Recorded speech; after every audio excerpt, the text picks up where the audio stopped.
Welcome to Uncomfortable, conversations about culture and Christianity. My name is Eric, and today I'm joined by Alex. Hello, people, world. Hey. I didn't do it as good as Jess. Unfortunately, Jess isn't here right now. We're recording this at a different time. She'll be back, though. She's in the notes, though, chatting with us. Yeah, she's talking to us, letting us know that we're in her prayers. Yeah, we're praying for us. So thank you, Jess. I've been meaning to talk to you, Alex, about an obsession of yours that, I don't know which one. Yeah, you got a lot, but this one specifically, I've noticed recently, Crumble Cookies, you're always looking at their app. Every time I come into a room, I see you just scrolling through the flavors of the week. It's like window shopping on my phone. Mm-hmm. So Crumble Cookies, and I would love to know if anyone knows what that is. We experienced it last year. Aaron and I went to Colorado, and there's this little cookie shop. I had never heard of it. I just thought it was a random cookie shop. But apparently it's not. They're going global. Okay. And they just launched one in Omaha. And it's kind of an interesting model because they have a new lineup every week. Yeah. Which I think is brilliant because I think they usually have like their chocolate chip cookie there, but every week you look at the menu and they have a whole new lineup. And so typical cookie places, like I love myself some Eileen's, or there's Mary's Mountain Cookies. You're right. I have an obsession. You love cookies. Yes, I do love them. Hopefully some of this comes up later in the podcast. Yeah. So I love them.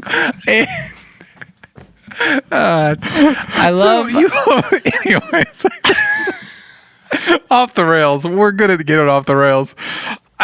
The thing is, these cookies are huge. 600 calories. They are a lot of calories. 600 calories. Are you splitting these cookies up? Literally, when the cookie has to say it has a serving size of 4, you know it's too large. But yeah, so the ones I've gotten, I've split up, and but they keep you coming back because Eileen's just has always the same lineup, and most cookie places have the same lineup. Yeah. But this, I need to try the new one. So this week's menu, and I'm gonna have you tell me which one of these you think. If I was ordering and bringing this as a gift for you, all 6,000 calories. Yeah. This week we've got served warm graham cracker featuring Teddy Grahams, and it is this is drizzled with honey. Okay, so 730 calories for that one. Okay, now we've got the white chocolate chip served warm as well, and that one is only 490 calories. That's for the health conscious of you. We've got the Molten Lava. This is a scrumptious dark chocolate cookie oozing with hot fudge and sprinkled with powdered sugar. Is this like the 570? Inspired by Chili's? Didn't they used to have they did. We've got the classic peanut butter also served warm. 430, so that's way less calories. Probably got some protein in that one with the peanut butter. And we've got the limeade. This one's served chilled. Okay. With a refreshing tag team. Refreshing tag team of lemon lime flavors. With the frosting all garnished with a slice of lime, 550 calories. So out of those, and just the beautiful descriptions I read. Yeah, definitely. And they have just their milk chocolate chip, thick, soft, and packed with milk chocolate chips. 550 calories. Served warm. Peanut butter. Really? I know that sounds boring, but I love peanut butter cookies. Probably one of my favorite. Peanut butter, then Snickerdoodle. Okay. So that's... What would Jess pick? Jess is not here to represent herself. The graham cracker one sounds interesting too. Yeah, but I think. You think that's what she would pick? I don't know. I don't know Jess well enough, but I'm gonna. This may be sexist to assume that a woman would go for chocolate, but I would think she would go for the Molten Lava. I think that's the one I would go for as well. I don't think since I would go for it, it's officially I didn't know not if sexist. Okay. Yeah. All right. Well, I hope we. What would you choose, listener? What would you choose? Do you have time today? They're out until Saturday. So okay. I just want to say that this was not an ad or a sponsorship. I just wanted to talk to you about it. I think we made it worse by talking about it. I was trying to help. All right. Up next, we got an opportunity to sit down with Dan Kaiser, who's a mental health therapist, and his wife, Brenna, joined us as well. And he specializes in sex and intimacy. And I would just like to say at this point, consider this your parental content warning. We get into a lot of different subjects, and there is some descriptive language used, so I would just use caution if that's something you're sensitive to or have sensitive listeners. But that's up next. Not one for the road trip, folks. Yeah, maybe not with the whole family. Today we are joined by Dan Kaiser, mental health therapist who specializes in sex and intimacy, and you're also joined by your wife, Brenna. Thank you both for being here. Absolutely. Thanks for having us. We really appreciate it. Yeah. And joined by a lot of rain and thunder. Yeah. As well.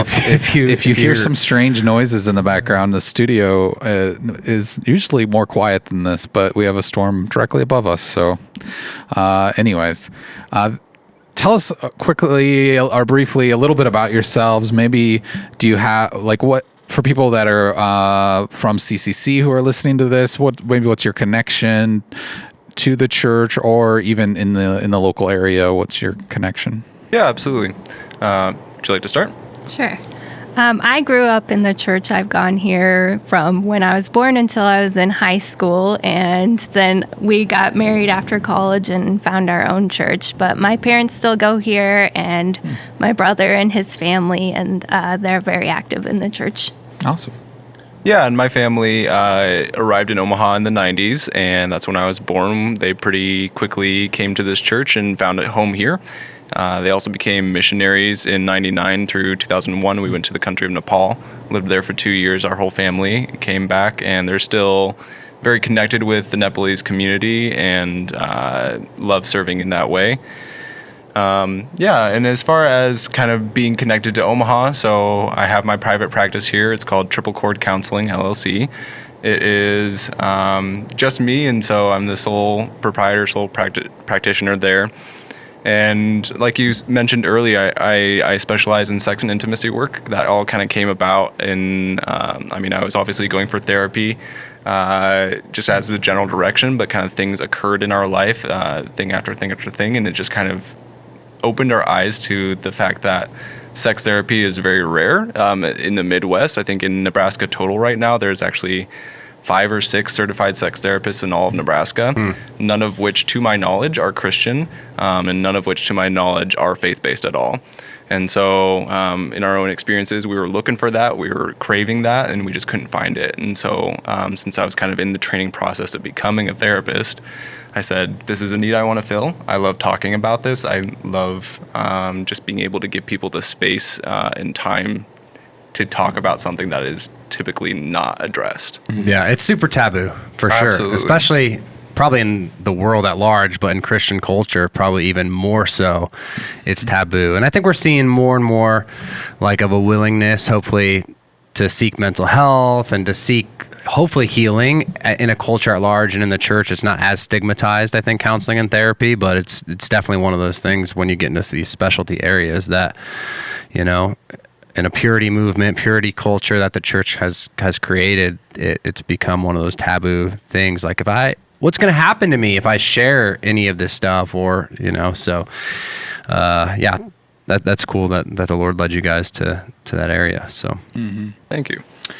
Yeah, so one of the things that we're focusing on in this conversation is trauma, and a lot of times a common denominator there is sexual trauma or something that's happened around sexuality. Could you maybe just explain that a little more? Why is that so many times the case?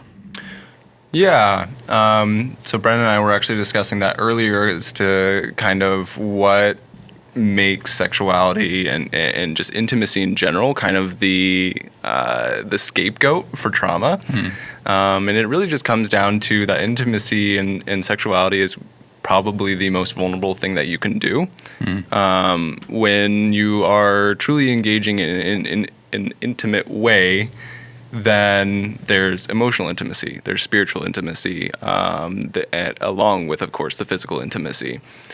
There are times that we have physical intimacy without those things, but it's certainly not as fulfilling, and we feel that effect. And so if we are not able to feel safe and connected with our partner, if something in our past has caused trauma in such a way that either touch or maybe even just connection is not considered safe, then why would I feel safe with my partner?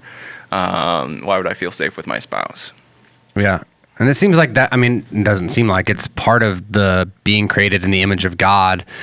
And to me, it would seem like Satan, and a very real enemy in the Christian worldview, would say, yeah, I'm going to attack that part of humanity because God has given men and women instructions, one, to have intimacy with one another, like in Genesis, and then an intimate relationship with him. And that all starts to sever at the fall of humanity. And that's one of the things that I think Satan tried to attack there, was the intimacy and the relationship with one another by, splitting them up, like, oh, she did it. It's the woman you gave me. It's the serpent, and blame and started to come into the world at that time. And they were naked, and shame filled the world. And I'm sure all shame probably has a huge bit to do with just trauma and finding healing around trauma in general. But as far as just outside of sexual trauma, I mean, trauma is one of those things that just is a part of, I think, the fall of humanity. All of us have probably had traumatic experiences in one way or another in our lives. Maybe that isn't directly tied to sexuality, and some of those can affect, our sexuality, our sexual behavior, and all those things. I'm just curious, like, what other ties, or how would you define trauma? Like, just at large, how do we unpack what trauma is? Yeah. I think any person who is born into this world has experienced trauma. As a societal norm, we have gone away from the fact that trauma doesn't exist, and just rub some dirt on it, pull yourself up by your bootstraps, and you'll be fine, kind of thing. And we've acknowledged that trauma exists, but we've only taken it so far. And the way that most people kind of consider it is in very huge and horrific events, such as direct sexual or physical abuse, such as going to war, being a first responder, kind of the very blatant, in-your-face traumas, because that's what we know so far, or at least that's what we have considered normative. The thing is that every person has experienced trauma, and trauma is the things that we kind of accrue along the way of life. The damage is done, the beliefs that make it hard for us to function, things like I'm stupid, I'm not worthy, I'm not lovable, I'm not valuable, whatever it may be, events that cause us to form these types of beliefs. And then the trauma part is when we carry it, right? If we experience an event and we can manage that event and deal with the belief at that time, usually it doesn't follow us, right? 5 people could go through the exact same event, and 5 people will walk away with very different perspectives, very different beliefs, and different kind of personalizations of that event. Some people might not personalize at all, whereas some people might be extremely damaged by it. Yeah.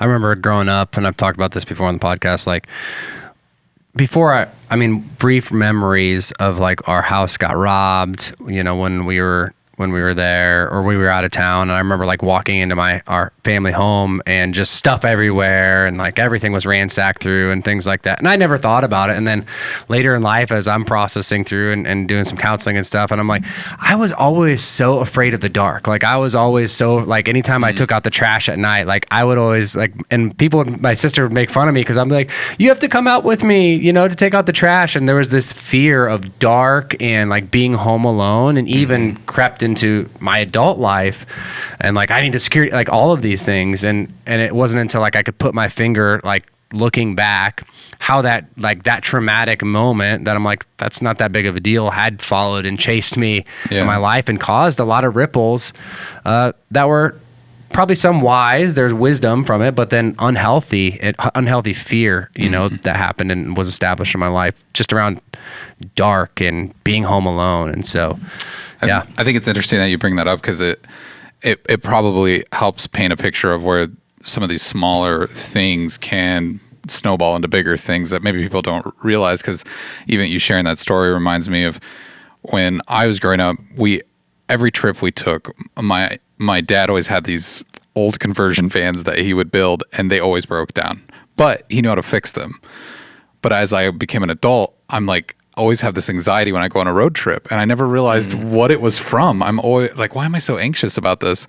And I realized, well, I have no idea how to fix a car, but I just assumed that every car under the sun was going to break down when we went on a trip. Like, it was just something I grew up with. But it's something so small. But I think those types of stories kind of help paint why other types of trauma that are much more impactful are such an issue. Right. I think, too, it's good to mention, like, sometimes you don't even realize that you have trauma, and it's not till you really, like, inspect it and look at it that you realize what caused that feeling that you're having. Yeah. And it can be even as simple as someone making a comment, oh, you're so stupid.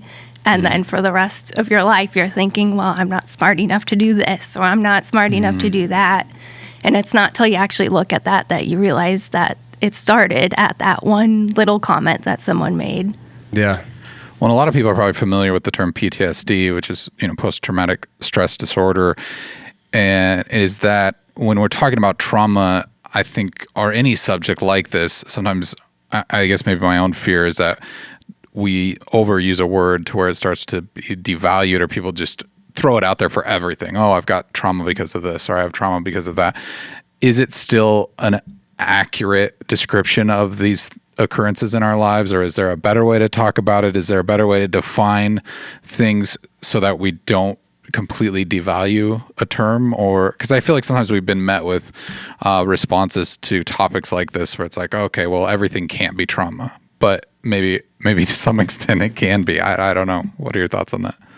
Yeah, I mean, I definitely wouldn't go around throwing the term PTSD. PTSD is very debilitating. Yeah. Whenever we talk about mental health disorders, we're looking at the level of disability or kind of how much it affects your life in the large, right? And so when people say things like, oh, I'm a little ADHD or I'm a little bipolar, that's really not accurate. I've been diagnosed with that many times on TikTok. So. And so, yeah, that's as a therapist, of course, that's one of my pet peeves, right? Don't say you're a little something unless you truly have it. I think we all have certain tendencies to certain mental health disorders, but that doesn't mean that we have the disorder. When it comes to using the word trauma too much, I do think sometimes we overuse that. I think sometimes people might say, oh, well, that was traumatic. When in all actuality, have you even processed yourself? Is this going to affect me long term? And have I seen enough distance from this event to see long term effects? Or am I just kind of claiming, because it's a big word, it is. And so to really label it as traumatic, we have to know that it's carried with us, that something in us has not been able to process what happened then, and so we're still dealing with it now. A word that I feel like is kind of appropriate also in accordance to using like trauma without talking about PTSD is wounding. And so I think that it's absolutely impossible to go through this world without wounding. I've even thought about it with our daughter as to like sending her to public school and like she's just about to hit preschool. And so of course all these thoughts are hitting our brains as to what could happen and who she could run into and what they could talk about and all these things. And part of me knows that she's going to have to experience wounding in her life while also trying to delegate that she experiences the least amount of wounding possible. Yeah. So, what like term like PTSD, I feel like, at least in my experience, like after 9/11, like I lived through 9/11, and then you've got troops coming back from Iraq and Iran, and people that experienced, 9/11 and the Twin Towers being, for me, like I hadn't really heard PTSD become like a normative language, a normative thing in our language. But it seems like since then it's become more and more normative, almost to like, I think sometimes we want to raise awareness of mental health, and that's a positive, but then it becomes like so raised that, again, we just throw the term around, that it's just like, I've got PTSD from and I'm afraid to label something because I don't want to be accused of saying that you can't actually have PTSD from that. But to me, it seems like that term has been thrown around very loosely for people that have experienced things that, in comparison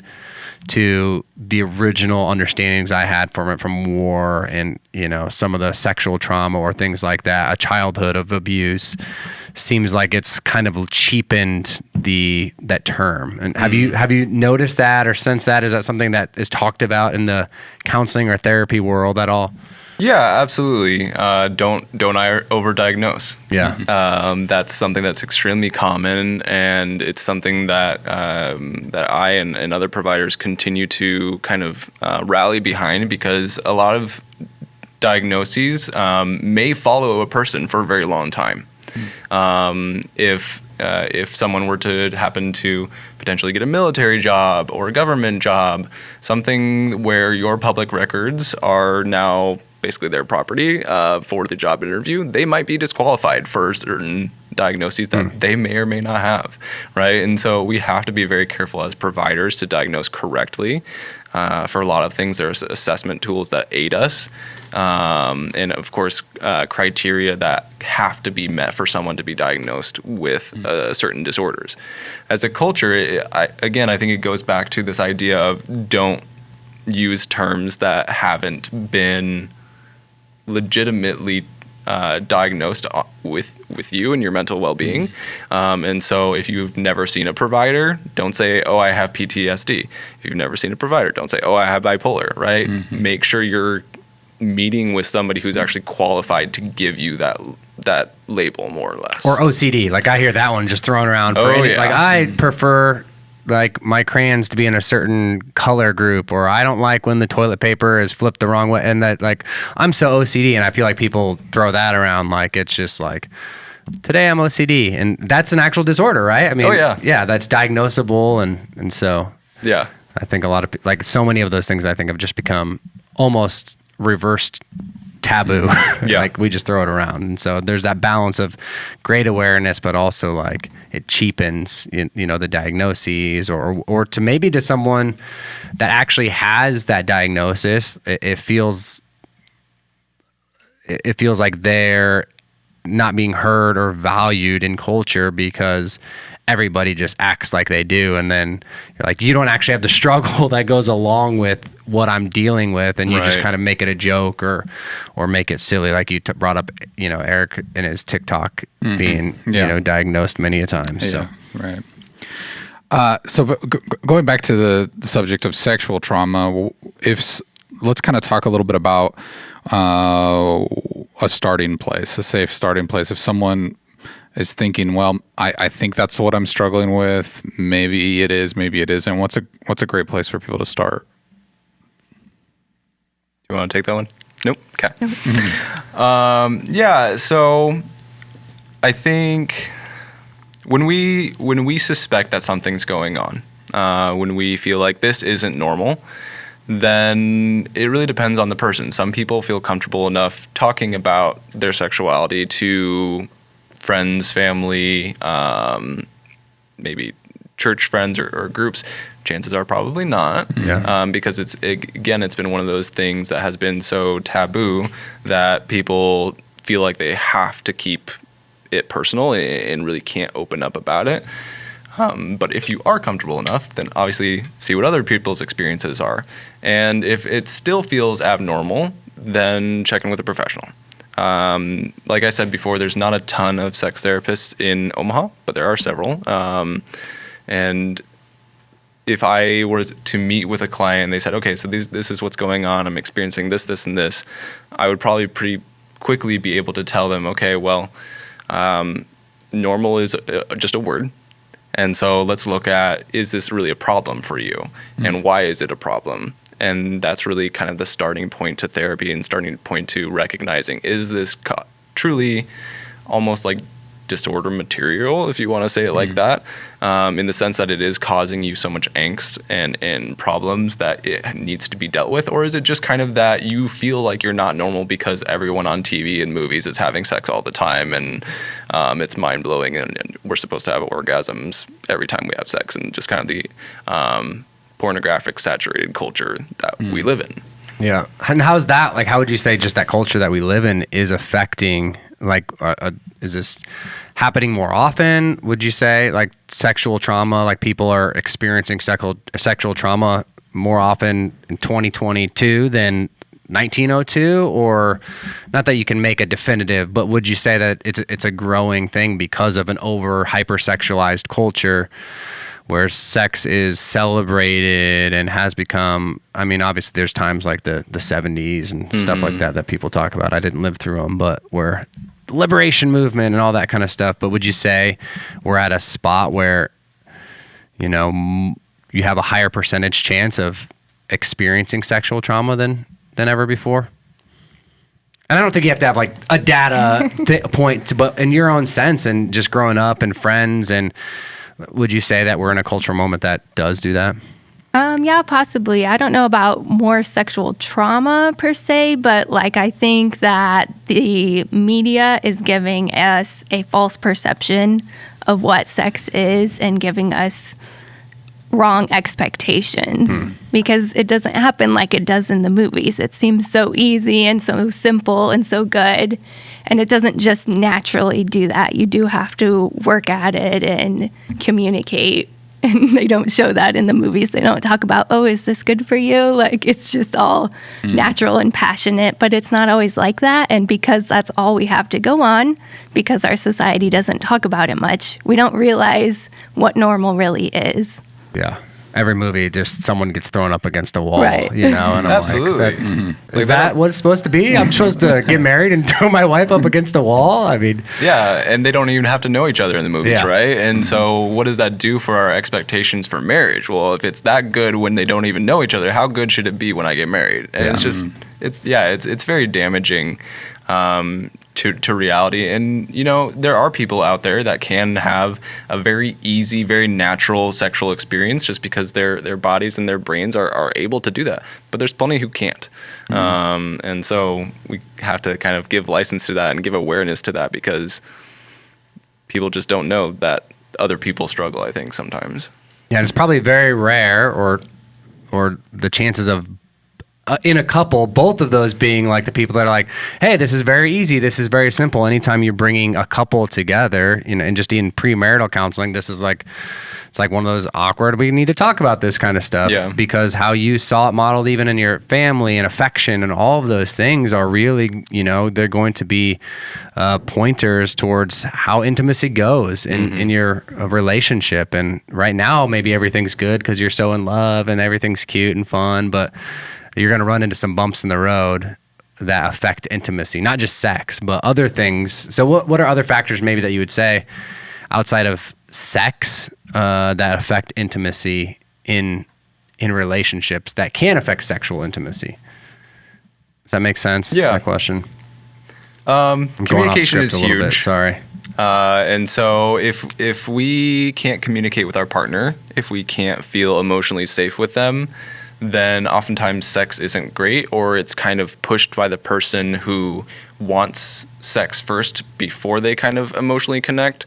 So we kind of see pretty easily two different types of people. You have the people who need emotional intimacy to be physically intimate, and then you have the people who need physical intimacy to be emotionally intimate. The reality is that you can't have that extreme. You can't kind of hold on to that position because you're going to damage your partner in the process, and ultimately, if you damage them, you're damaging yourself as well. And what needs to happen is that people need to meet in the middle. And so the person who's less physically oriented, if this is your relationship, needs to become slightly more physically oriented, and the person who's less emotionally oriented needs to become slightly more emotionally oriented as well to meet and have that compromise so that both partners can have their needs getting met. I could imagine even, I mean, just thinking, I guess I'm like trying to put myself in the mind of our audience listening to this, and maybe I'm sure this conversation is making them uncomfortable, and that's our namesake. But I do wonder with couples, especially, we add these layers of Midwest Christian, and we keep going, drilling down into that. Those conversations aren't going to come up naturally, and they're not going to be had easily if this kind of maybe goes back to our other question of where to start, but what's a good way to bring that up and have those conversations with your spouse when it's something that's probably so taboo and uncomfortable that they don't really want to even approach it? Yeah. Thoughts? I don't know. I mean, I'm married to a therapist, so I'm sure it's just way easy. It's not easy for me, but it's pretty easy for him to talk about sex. But we're pretty good at it doesn't have to be a big conversation, but just having a quick little check-in before you have sex. Where are you at? What are your expectations? What are you looking for? Do you need something from me emotionally to be ready for that? And so I think that's a good place to start so that you're on the same page, so someone's not expecting something different and then being disappointed. Yeah, it's very easy in physical intimacy to feel like a failure because there's this kind of unspoken societal expectation that you should be able to please your partner and your partner should be able to please you. But the thing is about just like any part of marriage, if we don't talk about it, you have no idea what your partner needs. And that's very unrealistic and very damaging. And so talking is absolutely huge. But it's also a big problem because the vast majority of us being Midwest, potentially being Christian, having that kind of that normative experience come from homes where the sexual experience is either sinful or silent. And so either it's dirty and wrong until you get married and then it's supposed to be right, or we just don't talk about it. And so for vast majority of people, they aren't taught how to talk about sex. We weren't taught how to talk about sex. And yes, maybe she has an easier time being married to the therapist, being able to talk about it now, but it wasn't easy at first. We had to struggle and trudge through awkward moments where it was just really getting past that norm of you should know what I want, to realize that we really don't know what each other wants, or at least we didn't for a long time, and getting through that uncomfortableness to make something better. That's what change is all about. And so if you haven't ever talked about sex and you're looking to change the way that you approach it, it's going to be uncomfortable. Have that expectation. Yeah. But it will get easier. Absolutely.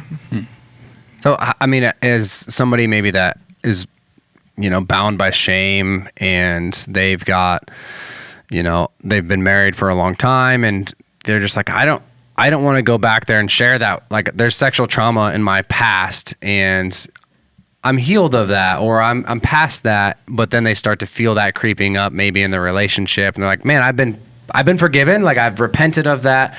I believe that God has forgiven me of that. Like, everything is good between me and God. But then they start to feel like in their marriage, 1 year, 2 years, 3 years down the road, hey, there's still lingering effects that, though I'm forgiven, are being entered in my marriage. How would you suggest that person? And maybe they're like, yeah, I just didn't feel like I needed to tell my spouse about that.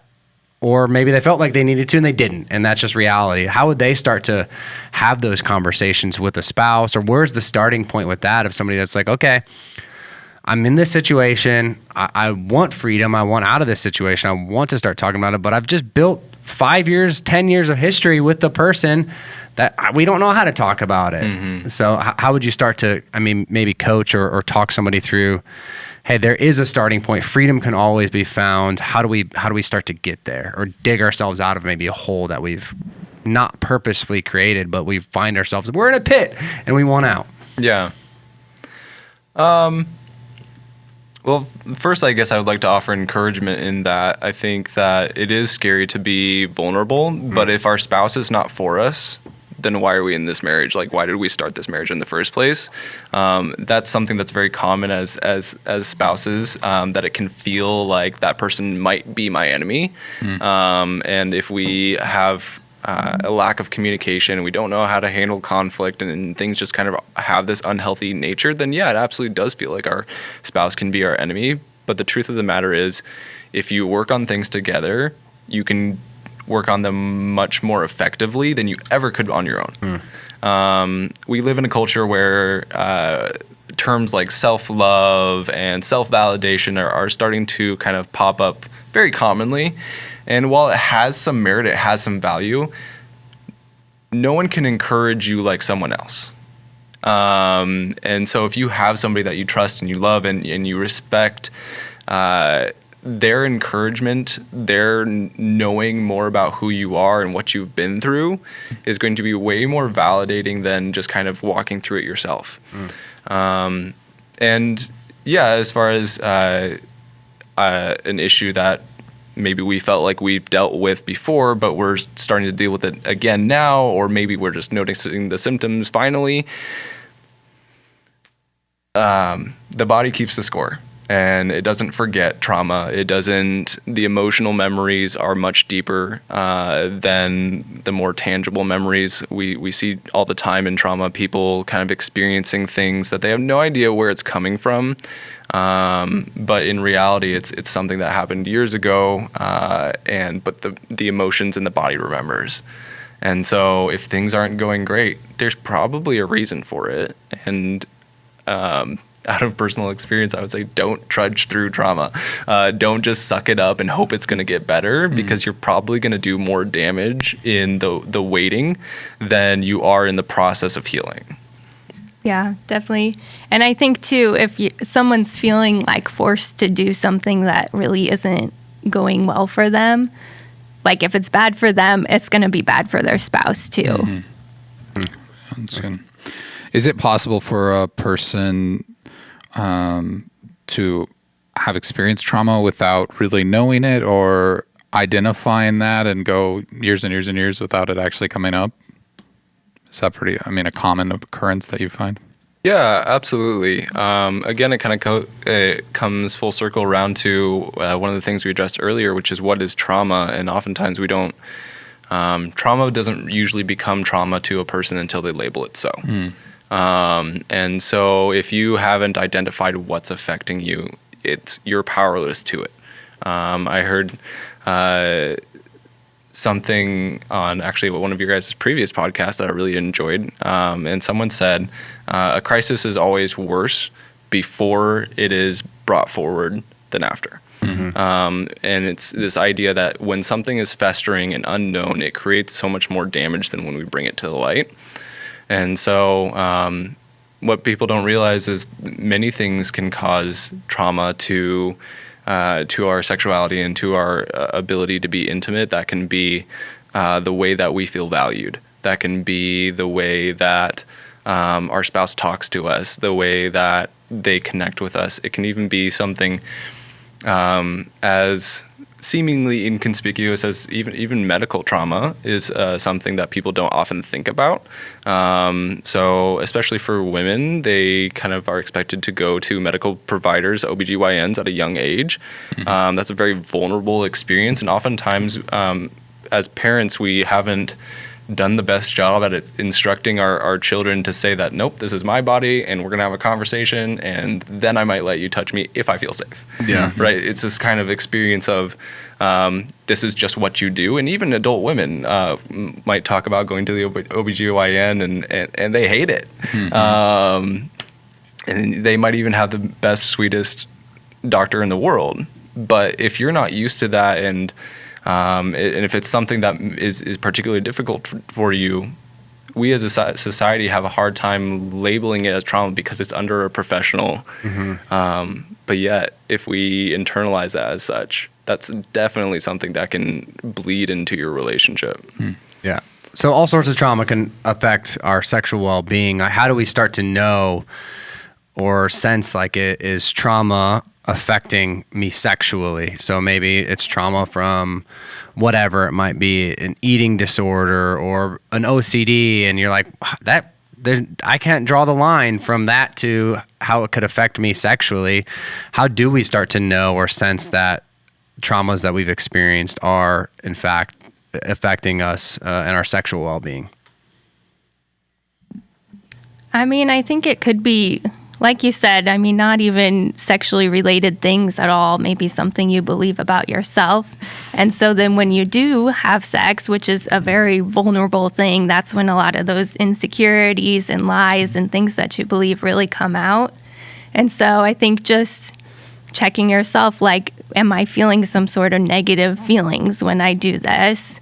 Or it could also be physical things as well. You know, am I unable to orgasm, unable to become erect? Am I dreading sex or having low libido? Things like that would be a sign that maybe there's some trauma that you need to look at that is bleeding into your sex life. Yeah. Yeah, and it's more difficult for people who have always struggled with it to know that it's not normal, because to them that's always been the experience. For the people who have had a sexual experience, a positive sexual experience in their marriage, then if it shifts, right, if we start to notice the quality is going downhill, then it begs the question, what happened? Was it something traumatic when somebody had a baby? Is it something when perhaps there was a miscarriage? Perhaps maybe it's just even a lack of communication, and that's not necessarily trauma, but it is starting to affect how we connect. But for the people who it was never great in the first place, kind of like banking off of what Brenna said, if this isn't a good experience, if you're not looking forward to it, if everything in you is starting to cringe, including your body, if you feel yourself tightening up because you know you're about to be intimate with your partner, that's a problem. That means that you're going into a defense mode, your body is responding to that, and some part of you doesn't feel safe. You might not know what it is, and that's okay, but it at least should be an indicator to you to, hey, maybe I should get this checked out because I'm not responding openly to this. Mm-hmm.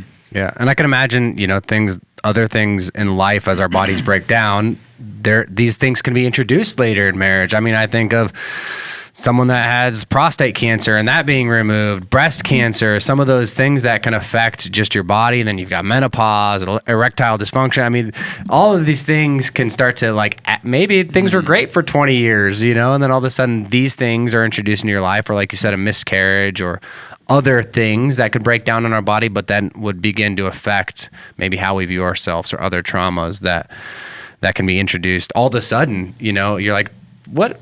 We're married for happily 25 years. Things are going great. And then all of a sudden we hit this other roadblock, and we didn't understand how that would cause, you know, some sexual trauma maybe in our lives. And so, yeah, one question around maybe even someone who's listening to this who's dealing with sexuality issues and things like of that nature, is that something that if they met with someone in your profession, that they could maybe help identify these different types of traumas that happen in their life that maybe point to them having certain types of tendencies? Or is that I know that in itself is kind of a taboo topic, but what would you offer to someone in that position?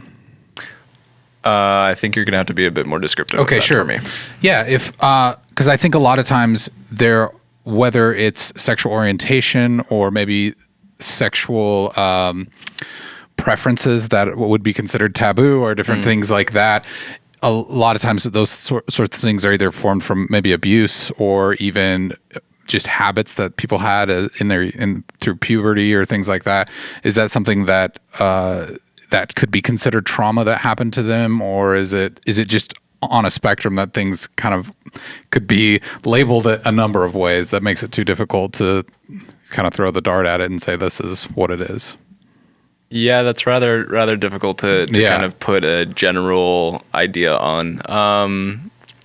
As far as sexuality goes, like sexual orientation, to that I truly don't have a specific answer. That's really not where I specialize, and so it's just kind of one of those things where I haven't formed my own conclusion to any of that. And so try and stay away from that topic. Yeah, no, that's good. We're happy to. I mean, it's just one of those questions that come up a lot. Yeah, so no, it's absolutely. Yeah, and it's just one of those things. I don't know. And if I don't know, I truly won't tell you, or I will tell you that I don't know. And so that's for that. As far as other sexual preferences, I think you were kind of alluding to like kink fetish sort of stuff. To that, I don't necessarily have a general answer. I definitely do see certain forms of kinks and fetishes forming from trauma. As far as all of them, I don't know. Yeah. And so I think part of kink and fetish is this idea of what's normal sexually. And so somebody might say, just as an example, oh, I have a fetish with feet. I just love feet. And to me, like, okay, that's fine. Like, feet are super sensitive, and so maybe you like touching feet, maybe you like your feet touched. Anything can be included. As far as touch goes, anything can be included in a sexual experience. And so if something is pleasurably sensitive to you, then what's the problem with that? Now, when we're kind of gearing towards something more along the lines of maybe like BDSM and kind of the more aggressive fetishes, again, I can't put a blanket statement on that because I truly haven't worked with it enough. There's other therapists who specialize with that. But in some cases that I have seen, there's definitely trauma there. But yeah, no, that's helpful. Or I would see maybe they are creating maybe trauma for other people. So how would you say if your sexual preference is actually like maybe you're creating sexual trauma for your wife or you don't know, or how does a spouse, how do I start to help my spouse or partner or whatever I identify, man, okay, they've said they've got sexual trauma. I want to help them. They're not communicating with me the most. How do I start to help them instead of like lean in and maybe make that more painful? Maybe they're like, I've got this sexual trauma, but babe, I love you. And like, I know you need this and I know that you crave sex. And so I'm going to sacrificially lay down my preferences and live through trauma because I love you. And I would see that working its way into a marriage, and that's not healthy, I would guess. Yeah. And so how would you encourage a spouse to start to, own that and to start to help find healing and not just lay down themselves in an unhealthy way in that? Yeah. I guess before I answer, did you have some thoughts on that? I guess I kind of have some experience with this. Like, one of the lies that I believed was that I was worthless, and that like went into our sex life. And so sometimes I would do things that I wasn't really interested in or was uncomfortable, and just tried to like power through it because I wanted him to be pleasured or him to be happy. And that really didn't work. Yeah. Like, it wasn't good for me, so it wasn't good for him because of that. Yeah. So I really think you should try to find something that's going to be good for both of you, because when it's good for one person, it's going to be good for the other person. Because really, like, you find pleasure in seeing your spouse being pleasured. And so I think probably don't push your way through it. I don't think that's the right way to go. Yeah. Yeah. That's exactly the direction I was going to go. Sex and intimacy is best served in a selfless sense. And so when we make sex and intimacy selfish, I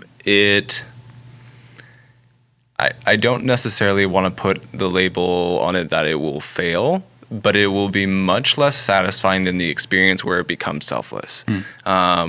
When we talk about God's design for intimacy, it really was supposed to be this serving purpose.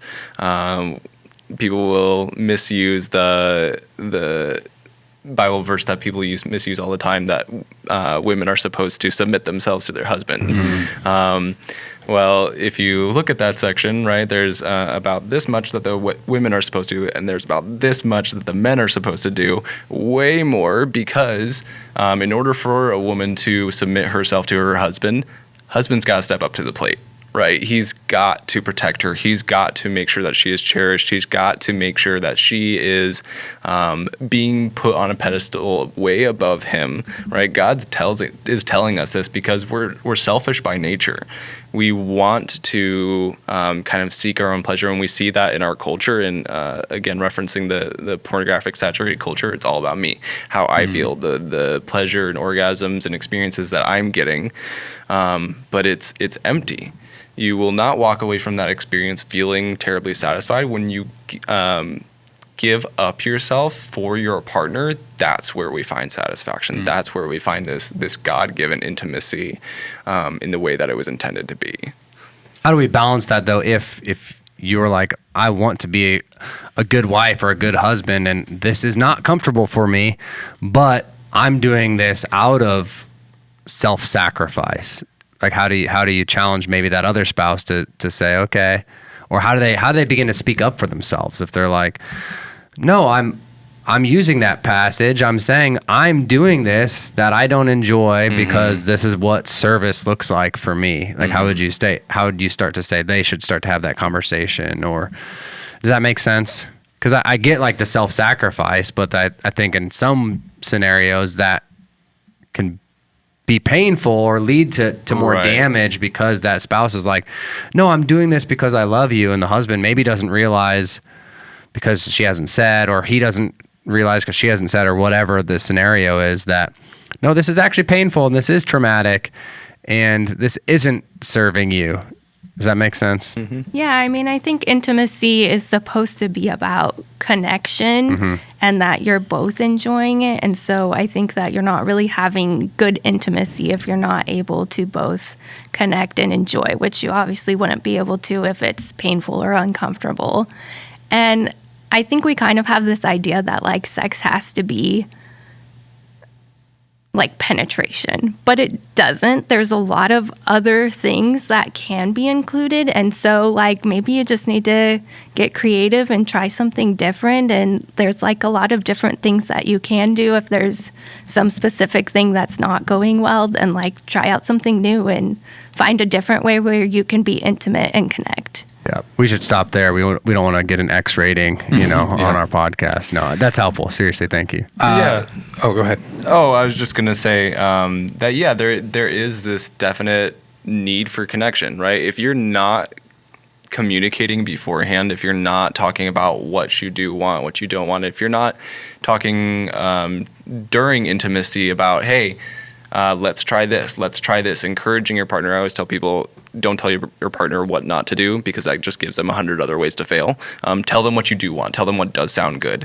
That's how we guide our partner into true intimacy, because they're going to get frustrated too if they are trying to be intimate with you and they know it's not working. They know that they're trying their hardest, but it's just not going in a good direction.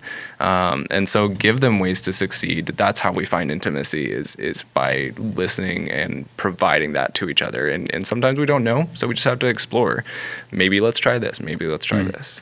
Are there any, as we kind of close this conversation, are there any resources or anything like that you'd offer to people if they have more questions, concern, if they want to reach out to you, or if any other types of resources of that nature? So at this point, I'm still accepting clients and I still have openings. And so I would love to work with anybody who's interested. I don't know if you guys want me to say my contact info or anything like that. Do you have a website or something like that? Yeah, I do. It's triplecordcounseling.com. Okay. And so triple cord as in the cord of 3 strands on that Bible verse. And so, on there you can find email, website, a little bit more about what I'm about and a little bit more about my story. So. Yeah, and if they reach out to us too, we can always forward that stuff along. If they're like, I just know podcast at CCC Omaha, then we can forward that along too. So. Yeah. Any other resources or anything other any closing thoughts or anything like that you'd like to add? As far as resources, I'm pretty stingy with my recommendations. I know you guys have talked to sex addiction therapists here at CCC that work over at City Care. They're great. They're unfortunately overbooked, and they're still trying to get people in, but love the work that they do, and they know what they're doing in that regards. But as far as like books or anything like that, still looking myself for things that I would actually recommend. Yeah. Good. All right. Any closing thoughts? Anything you want? Do you feel like you didn't share with people that would be helpful, or did we cover it all? Or most of it. Shout outs, any shout outs or anything like that. Any birthday shout outs? Want to say hi to mom and dad, anything?